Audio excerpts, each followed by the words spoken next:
Hare Krishna, Param Vijayate Shri Krishna Sankirtanam, total world victory of Hare Krishna. Reading from Bhagavad-gita as it is, chapter 1, text 1.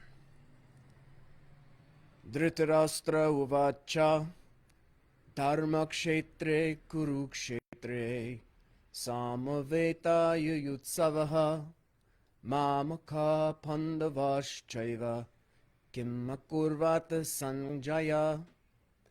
Dhṛtarāṣṭra uvacha, King Dhṛtarāṣṭra said, Dharmakṣetre, in the place of pilgrimage, Kurukṣetra, in the place named Kurukṣetra, Samavetaha, assembled, Yuyutsavaha, desiring to fight, Mamakaha, my party, sons, Pāṇḍavaha, the sons of Pāṇḍu, Cha, and, Eva, certainly, Kim, what, Akurvata, did they do, Sañjaya, O Sañjaya. Translation. Dhṛtarāṣṭra said, O Sañjaya, after my sons and the sons of Pāṇḍu assembled in the place of pilgrimage at Kurukṣetra, desiring to fight, what did they do? Purport by His Divine Grace Srila A.C. Bhaktivedanta Swami Prabhupada. Bhagavad-gita is the widely read theistic science summarized in the Gita Mahatmya, glorification of the Gita.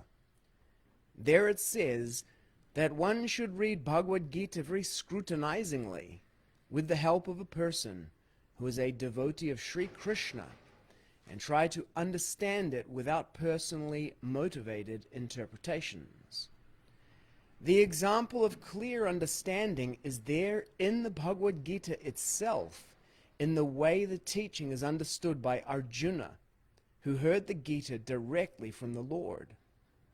If someone is fortunate enough to understand Bhagavad-gita in that line of disciplic succession, without motivated interpretation, then he surpasses all studies of Vedic wisdom and all scriptures of the world. One will find in the Bhagavad-gita all that is contained in other scriptures, but the reader will also find things which are not to be found elsewhere. That is the specific standard of the Gita. It is the perfect theistic science, because it is directly spoken by the Supreme Personality of Godhead, Lord Sri Krishna.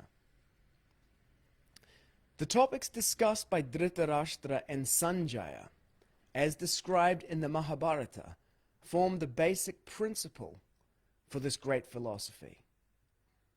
It is understood that this philosophy evolved on the battlefield of Kurukṣetra, which is a sacred place of pilgrimage from the immemorial time of the Vedic age. It was spoken by the Lord when he was present personally on this planet for the guidance of mankind. The word Dharmakṣetra, a place where religious rituals are performed, is significant because on the battlefield of Kurukṣetra, the Supreme Personality of Godhead was present on the side of Arjuna. Dhṛtarāṣṭra, the father of the Kurus, was highly doubtful about the possibility of his son's ultimate victory. In his doubt, he inquired from his secretary Sañjaya, what did they do? He was confident that both his sons and the sons of his younger brother Pāṇḍu were assembled in that field of Kurukṣetra for a determined engagement of the war. Still, his inquiry is significant. He did not want a compromise between the cousins and brothers, and he wanted to be sure of the fate of his sons on the battlefield. Because the battle was arranged to be fought at Kurukṣetra, which is mentioned elsewhere in the Vedas as a place of worship, even for the denizens of heaven. Dhṛtarāṣṭra became very fearful about the influence of the holy place on the outcome of the battle. He knew very well that this would influence Arjuna and the sons of Pāṇḍu favorably, because by nature they were all virtuous. Sañjaya was a student of Vyasa, and therefore by the mercy of Vyasa, Sañjaya was able to envision the battlefield of Kurukṣetra even while he was in the room of Dhṛtarāṣṭra. And so Dhṛtarāṣṭra asked him about the situation on the battlefield.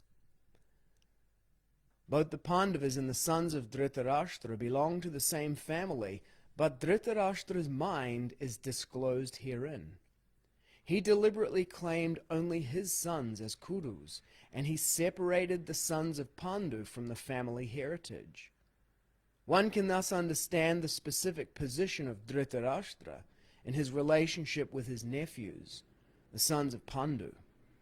As in the paddy field the unnecessary plants are taken out, so it is expected from the very beginning of these topics that in the religious field of Kurukṣetra, where the father of religion, Sri Krishna, was present, the unwanted plants like Dhṛtarāṣṭra's son Duryodhana and others would be wiped out, and the thoroughly religious persons, headed by Yudhisthira, would be established by the Lord.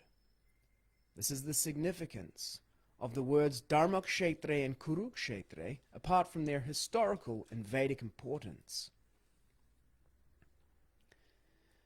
Dhṛtarāṣṭra uvacha Dharmakṣetre Kurukṣetre Samavetaya yutsavaha Mamaka Pandavaśchaiva Kim kurvata Sañjaya. Dhṛtarāṣṭra said, O Sañjaya, after my sons and the sons of Pāṇḍu assembled in the place of pilgrimage at Kurukṣetra, desiring to fight, what did they do?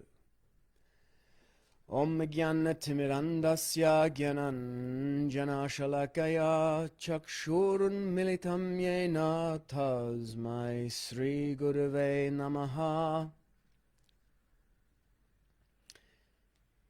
The speaking of Dhṛtarāṣṭra creates the two sides on the battlefield. Mamaka Pandavaśchaiva. In his speaking he has discriminated between them.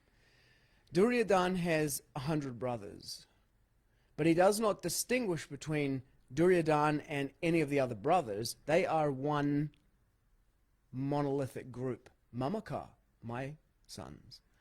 And then the 5 sons of Pāṇḍu, headed by Yudhisthira, are Pandavaśchaiva, and also the Pandavas. He has distinguished them, discriminating between them, and in this way creating two sides.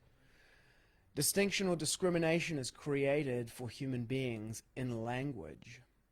Dhṛtarāṣṭra is, in one sense, the cause of the war, the battle that took place at Kurukṣetra, because he created the two sides in his speaking. He spoke those two sides into existence. Now the Pandavas find themselves on the other side from friends, family, gurus. They did not create those two sides.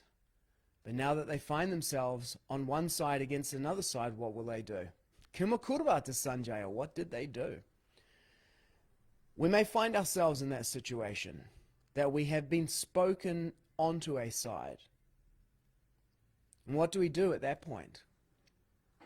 This is the dilemma or the question that Arjuna is confronted with. He suddenly finds himself on the battlefield in a chariot, as we will discover shortly, confronted with the situation as it is. He cannot do away with it. You may not want there to be these sides, and yet they exist.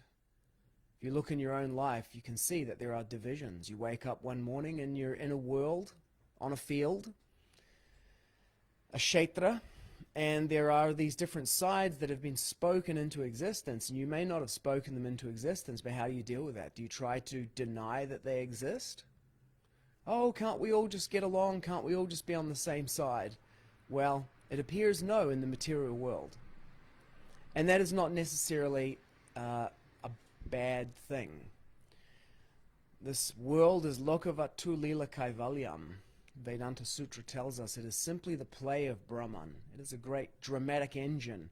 It is a stage, and we, the men and women, are merely the players on that stage. And the purpose of that play is the satisfaction of Brahman, simply for enjoyment. The one expanded itself into many to create many varieties. And there are many different ways of constructing your character within this world. But we will see in this conversation between Krishna and Arjuna how Krishna instructs and encourages Arjuna to construct his character in the midst of conflict in the world, which is where we find ourselves, in the world, in the midst of conflict. We did not create it, but we find ourselves in the midst of it. So in this conversation between Krishna and Arjuna, we will gain universally applicable insights into how we construct our character as a devotee of the Supreme Personality of Godhead in the material world, but not of the material world, acting within the realm of the temporal, but with our consciousness firmly fixed in transcendence. That is the purpose of the speaking of Bhagavad-gita in this context. Param Vijayate Sri Krishna Sankirtanam, total world victory of Hare Krishna.